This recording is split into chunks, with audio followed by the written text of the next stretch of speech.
Assalamualaikum warahmatullahi wabarakatuh. Kawan-kawan Pesmadin yang berbahagia, kita bertemu lagi dalam materi filsafat dalam rangka pesantren mahasiswa diniyah yang dilakukan secara online oleh FEBI YIN Surakarta. Jika materi yang kemarin kita telah berbicara tentang sesuatu yang ilmiah, bagaimana cara kita berpikir ilmiah, bagaimana seseorang mahasiswa itu harus menguasai cara berpikir ilmiah, cara berpikir saintifik, gitu. Cara bagaimana dia berpikir ala orang kampus. Nah, sekarang kita akan mencoba untuk melihat bagaimana filsafat itu diterapkan dalam kehidupan kita sehari-hari. Bagaimana filsafat bisa menjadi sebuah alat bantu, alat analisis untuk mengurai permasalahan kita sebagai kaum milenial. Jadi materi kali ini saya juduli Mistik Keseharian dan Filsafat Kebahagiaan. Saya akan mulai dari beberapa pertanyaan yang tentu akan menjadi atau telah menjadi keseharian Anda selama ini, gitu ya. Kira-kira selama work from home, gitu ya, selama Anda kerja di rumah, apakah Anda pernah merasa bosan? Apakah Anda pernah merasa bahagia? Apakah Anda ketika work from home juga masih suka untuk bersolek atau berdandan, gitu ya? Apakah Anda juga merasa memiliki kebanggaan, gitu ya, ketika Anda masih bisa berkomunikasi dengan orang-orang terdekat Anda, gitu ya? Apakah Anda masih merasa bahagia ketika bisa memakai baju baru, padahal Anda tetap di rumah saja, gitu ya? Jadi pertanyaan-pertanyaan ini, gitu ya, pertanyaan-pertanyaan ini itu berkenaan dengan apa yang dinamakan filsafat eksistensialisme. Sebetulnya apa sih dalam kehidupan Anda yang selama ini membuat Anda eksis? Merasa Anda ada, gitu ya, merasa Anda bahwa hidup Anda itu, ya ini loh, saya itu seperti ini, gitu loh. Makanya kemudian silahkan ditanyakan kepada diri Anda sendiri, apakah Anda eksis ketika Anda berdandan, apakah Anda eksis ketika Anda bisa mengendari motor, gitu ya, sampai kebut-kebutan seperti itu, gitu ya. Atau Anda eksis karena sudah bisa menyelesaikan tugas akhir yang menumpuk sampai segunung seperti itu, gitu ya. Atau Anda eksis karena sudah mau mendekati Lebaran. Nah, pertanyaan-pertanyaan ini sekali lagi silahkan gali sebanyak-banyaknya. Dan kemudian pilihlah satu. Mana yang kemudian membuat Anda memiliki atau bisa merasakan makna dari pertanyaan-pertanyaan tersebut, gitu ya.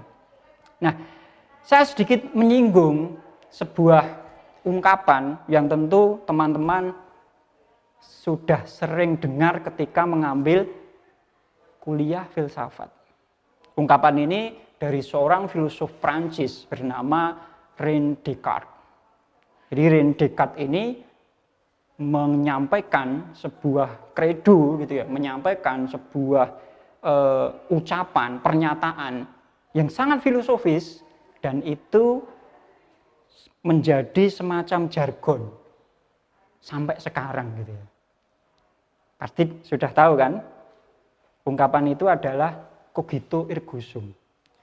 Jadi aku berpikir maka aku ada. Nah, ini merupakan sebuah cikal bakal rasionalitas, gitu ya. Cikal bakal rasionalitas. Kalau kita berbicara tentang filsafat yang dikemukakan oleh René Descartes, gitu ya, itu kita mengetahui bahwa seseorang itu merasa eksis ketika dia berpikir. Jadi ketika dia berpikir, memikirkan sesuatu, maka dia menganggap dirinya kemudian ada. Menganggap dirinya itu hadir di dunia ini, gitu ya. Nah, cuma permasalahannya, gitu ya. Misalnya, coba kawan-kawan semua silahkan mencoba untuk memikirkan diri Anda sendiri, gitu ya. Apa yang keluar dari situ? Yang keluar adalah ego. Maka kemudian filsafat ini itu dikritik karena terlalu menonjolkan egoisme diri. Bagaimana kemudian subjek, keakuan itu diunggulkan. Maka kemudian muncul para pengkritik dari ungkapan René Descartes ini gitu ya. Ada Soren Kierkegaard gitu ya, ada Sartre dan lain sebagainya yang memandang bahwasanya manusia ketika hadir di dunia dia tidak bisa dipisahkan dari hubungan dengan sesuatu, benda-benda alam di sekitarnya. Makanya kemudian lahirlah eksistensialisme. Eksistensialisme ini lahir karena melihat adanya relasi pengalaman manusia dengan sekitarnya. Tentu kawan-kawan yang ada di sini gitu ya. Kawan-kawan yang ada di sini bisa membayangkan bagaimana sebetulnya hidup Anda meskipun ketika work from home atau ketika Anda berada di dalam perkuliahan, ketika ada di kampus, hidup Anda tidak akan bisa dilepaskan dari relasi Anda dengan orang lain. Kawan-kawan tidak mungkin tidak mempunyai teman. Kawan-kawan tidak mungkin tidak mempunyai teman meskipun temannya itu ya hanya sekedar pet, hanya sekedar kucing peliharaan gitu ya. Atau burung misalnya seperti itu gitu ya, burung parkit atau burung perkutut gitu ya. Yang itu menjadi teman dekat Anda. Jadi disinilah kemudian ada semacam relasi, ada semacam hubungan antara kawan-kawan dengan alam sekitarnya, dengan teman atau dengan benda.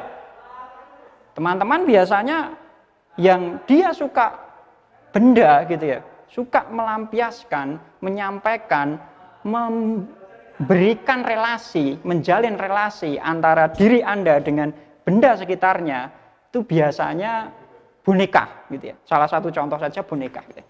Jadi bagaimana seseorang itu dia tidak bisa dipisahkan dari bonekanya. Makanya kemudian ketika tidur, ketika dia bermain seperti itu, nah itu dia tidak bisa dipisahkan dari bonekanya gitu ya. Maka dengan boneka ini dia berelasi, dia memiliki hubungan. Dan karena orang-orang memiliki hubungan inilah gitu ya, makanya kemudian dia punya pengalaman. Maka kalaupun Anda berdandan, kalaupun Anda makan, Anda sholat, Anda mengaji, tidak akan bisa pernah mendapatkan pemaknaan karena Anda tidak menganggap itu sebagai sebuah pengalaman. Tetapi misalnya ketika Anda pergi ke pantai yang itu belum pernah Anda datangi sebelumnya, itu tidak akan pernah terlupakan. Kenapa seperti itu? Karena ketika Anda pergi ke pantai pertama kali, Anda menganggap itu sebagai sebuah pengalaman. Anda menganggap itu sebagai sesuatu aktivitas yang memiliki pengalamannya, memiliki pemaknaannya tersendiri. Makanya itu menjadi sebuah unforgettable moment. Menjadi sebuah momen yang tak terlupakan. Jadi sebetulnya momen yang tak terlupakan itu adalah ketika Anda menganggap keseharian Anda itu menjadi sesuatu yang bersifat mistik. Sesuatu yang bersifat mistik ini kan sesuatu yang dia dikasih makna berlebihan. Dia dikasih makna berlebihan atau lebih daripada sebelumnya. Makanya kemudian dia bisa kemudian memberikan makna itu secara komprehensif. Itulah kemudian muncul unforgettable moment seperti itu gitu ya. Nah, di sini ada sebuah buku gitu ya yang saya kira kawan-kawan juga bisa baca. Bukunya Viktor Frankl, Man's Search for Meaning. Jadi buku ini menceritakan bagaimana seseorang yang dia berada di kamp konsentrasi Nazi gitu ya, itu mencoba untuk bertahan. Dia mencoba untuk bertahan dari kehilangan makna. Dia mencoba untuk mempertahankan supaya dia masih tetap hidup. Kenapa demikian? Karena di konsentrasi Nazi ini orang-orang Yahudi yang di penjara di sana satu demi satu, hari demi hari gitu ya, secara massal itu meninggal. Jadi satu demi satu itu meninggal. Jadi hari ini si A meninggal, si B meninggal, lalu kemudian si C meninggal. Karena apa? Karena hidup dalam sebuah konsentrasi, hidup dalam sebuah suasana yang ya mirip seperti ini, lockdown. Jadi dia berusaha untuk hidup di dalam suasana yang terisolasi. Apalagi pada saat itu konsentrasi camp Nazi ini sangat tidak layak untuk hidup manusia gitu ya. Makanya kemudian banyak kematian di situ. Nah, ini si Viktor Frankl ini dia berusaha untuk tetap setiap hari gitu ya melahirkan pemaknaan-pemaknaan dalam hidupnya. Dia tidak mau seperti orang-orang yang meninggal sebelumnya gitu ya. Karena tidak memiliki pemaknaan gitu ya. Jadi dia lihat gitu ya, kenapa si A yang kemarin bercerita kepada dia lalu kemudian tiba-tiba meninggal. Kenapa si B yang kemarin masih bernyanyi gitu ya, lalu kemudian meninggal. Kenapa si C lalu kemudian tiba-tiba tidak sadarkan diri gitu ya. Nah, setelah Viktor Frankl lihat gitu ya, bagaimana kemudian orang-orang ini meninggal itu karena kehilangan makna, kehilangan pemaknaan dalam hidupnya. Itulah kenapa gitu ya. Viktor Frankl lalu kemudian melihat kalau saya masih bisa menciptakan pemaknaan dalam kehidupan kita sehari-hari gitu ya, apakah itu akan menyebabkan saya bisa bertahan hidup gitu ya. Akhirnya yang terjadi adalah dia akan terus menulis. Dia terus menulis dan memaknai, berusaha memunculkan kalau setiap hari itu merupakan sesuatu yang bermakna. Setiap hari meskipun bangun, lalu kemudian makan, lalu kemudian beraktivitas, dan kemudian tidur lagi, dan kemudian bangun lagi. Tetapi antara tidur di hari ini dengan tidur di hari kemudian, itu menjadi sesuatu yang berbeda. Menjadi sesuatu yang bermakna, memiliki makna yang berbeda.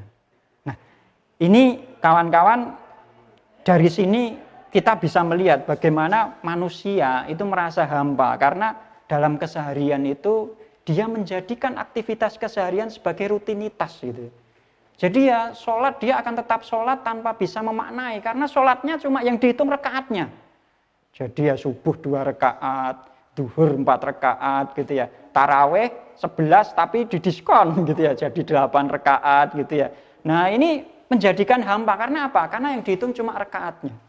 Nah, agar menjadi bermakna gitu ya, agar kehidupan kita menjadi mistis gitu ya, makanya kemudian kita perlu menghadirkan makna gitu ya. Sesekali misalnya dalam sholat gitu ya, dibaca 1 juz. Jadi nanti 1 juz buka Al-Quran, nah nanti akan bermakna sholat tarawih Anda seperti itu gitu ya. Nah, manusia juga akan merasa eksis gitu ya, apabila menemukan makna. Ini terkait dengan pengalaman. Jadi kalau ada satu pengalaman gitu ya, yang itu merupakan sesuatu yang hadir jarang-jarang dalam kehidupan Anda, maka Anda akan ingat pengalaman itu. Gitu. Anda sekarang dihadapkan pada pandemi. Pandemi ini belum tentu mbah-mbah Anda mengalami, belum tentu kakek nenek Anda mengalami, belum tentu ayah ibu Anda dulu mengalami sewaktu muda. Tetapi Anda mengalami pandemi ini gitu ya. Konon pandemi ini muncul sekitar 100 tahun sekali. Sebelumnya 1920 itu sudah ada pandemi, yaitu flu gitu ya, flu yang sekarang sudah ada vaksinnya seperti itu. Lalu sebelumnya ada cacar juga 1820. Nah, yang seperti ini gitu ya. Yang seperti ini, bagaimana kemudian kita bisa hidup, bisa memaknai gitu ya, memaknai keseharian kita di era pandemi. Maka makna ini yang menjadikan kemudian tidur kita berbeda dengan tidur orang lain. Menjadikan kemudian makan kita gitu ya, itu berbeda dengan makan orang lain gitu. Menjadikan puasa kita, Ramadan kita itu berbeda dengan orang lain. Meskipun ngajinya sama, meskipun tarawehnya sama, tetapi pemaknaannya berbeda gitu. Seperti itu gitu. Nah, disinilah bagaimana sehari-hari, meskipun kita hidup di hari Senin, meskipun kita hidup di hari Selasa, meskipun kita hidup di hari Rabu, Kamis, Jumat, Sabtu, Minggu, kembali lagi ke hari Senin gitu ya. Tapi mari kita jadikan gitu ya, agar hidup kita bermakna, supaya hari Senin kita yang sekarang itu berbeda dengan hari Senin kita yang dulu. Hari Selasa kita yang sekarang berbeda dengan hari Selasa yang dulu gitu ya. Kehidupan kita jadi kemudian memunculkan makna. Minimal ada satu dalam sehari itu apa yang membuat kita melakukan sesuatu yang itu menjadikan hidup kita bermakna. Yang itu menjadikan momen tidak terlupakan gitu ya. Nah, inilah kemudian selanjutnya salah satu inti filsafat itu adalah imajinasi. Bagaimana kemudian salah satu cara untuk bisa memunculkan makna supaya kita tetap bisa mengaktifkan imajinasi kita. Meskipun itu ketika kita work from home, ketika kita sekarang berada di pandemi, tapi kita masih bisa melejitkan imajinasi kita gitu. Kita munculkan imajinasi kita. Supaya apa? Supaya kita juga bisa tetap melejitkan kreativitas ketika kita berada di rumah. Jadi biasanya kalau kita kumpul dengan teman-teman, menjalin relasi dengan teman-teman, kreativitas baru muncul. Nah sekarang bagaimana kemudian ketika kita berada di dalam rumah, kita tetap munculkan kreativitas. Entah bagaimanapun caranya seperti itu gitu ya. Orang yang imajinatif ditambah orang yang kreatif gitu ya, itu dia tidak akan merasakan hampa, dia tidak akan merasakan bosan di dalam kehidupannya gitu. Sehingga di sini bisa saya simpulkan gitu ya. Kalau Anda punya pengalaman, kalau Anda bisa memunculkan pemaknaan dalam kehidupan Anda, lalu kemudian bisa tetap melejitkan imajinasi Anda, dan kemudian Anda tetap bisa melejitkan kreativitas Anda, tiga hal ini apabila digabung, Anda akan mendapatkan kebahagiaan yang hakiki. Kebahagiaan yang tentu hanya Anda yang bisa menikmati. Kebahagiaan yang itu bermakna filosofis, tetapi gitu ya, sesuatu yang itu bisa Anda hadirkan kapanpun, dimanapun, dan dengan siapapun. Saya kira demikian ya untuk materi kita kali ini. Kita akan bertemu dengan materi selanjutnya tentang bagaimana kita kemudian berfilsafat dengan masih berfilsafat dengan apa yang ada di sekitar kita, gitu, yaitu dengan film dan musik. Oke, sekian, terima kasih. Assalamualaikum warahmatullahi wabarakatuh.